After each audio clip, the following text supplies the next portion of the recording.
let's do some tech talk.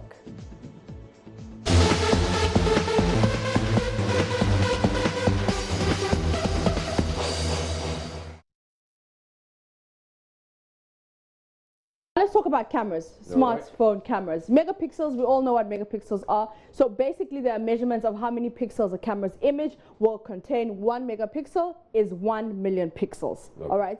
So 1 megapixel is 1 million pixels. Another thing is the sensor size. The bigger the sensor, the better pictures your phone can take, which means that night vision, when you're taking a picture at night, it's better. Right, so always look out for a bigger sensor. The bigger the sensor, the bigger the pixel. So in theory, at least you have 2 phones with the same megapixel. So we have the same phone. For example, you have let me say you have an iPhone 11. I have an iPhone 10, yeah? I'm just trying to make an example so people understand. Okay. We've got the same megapixels, but you have better and a bigger sensor. Although we have the same megapixels, just because you have a bigger sensor, it makes my phone will take better photos. All right, now let's come to the cross-code. How to send photos without losing quality on WhatsApp, Telegram, and Messenger. I'm sure you've taken very nice pictures. You send it to your wife, and this picture doesn't look as nice as it was on your phone. That's because the picture has reduced. When we're sending messages to each other or photos to each other, what WhatsApp does, it compresses the image to make it easier for data, to save data, to save storage. So the best thing you do is that, okay, we're sorry that you won't be able to see, but you click on the icon of the clip, which means that on your photo, you click on the icon and you click on document. So what we're going to do is that instead of sending it as a file, we're sending it as a document, right? So it's also better if you send it via email, right? Okay. But still with WhatsApp, you can send it as a document. So you click on the icon, that pin that you always see, and you go for document, and then you go to search for other documents, right? What will happen is that your phone will take you to like your documents, but you search for the images.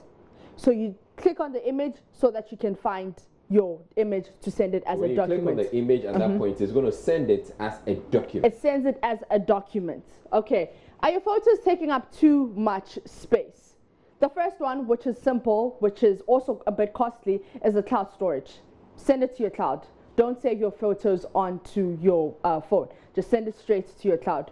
Or if you're using an Android, you can save it on Google Photos. You can save it on Google Photos. And you can save it on as many. You can save as many photos on Google Photos. You see, the unfortunate thing about the iPhone is that you only have 5 gigs on your cloud. iCloud. Yeah, your iCloud, and then after that you have to pay for it. Yeah. Yeah, which is expensive. Which is expensive, so but it's okay. Why do you have to buy an iPhone? We like it like that. Thank you very much. Okay, the second one is a compression software. Now, if you're creating a high-end printed brochure or magazine, you send for a billboard, you want to compress so you get to the app to compress the picture. It will still stay the same, it's just that it's smaller in size. The last one is, let's see, okay, now, you know what?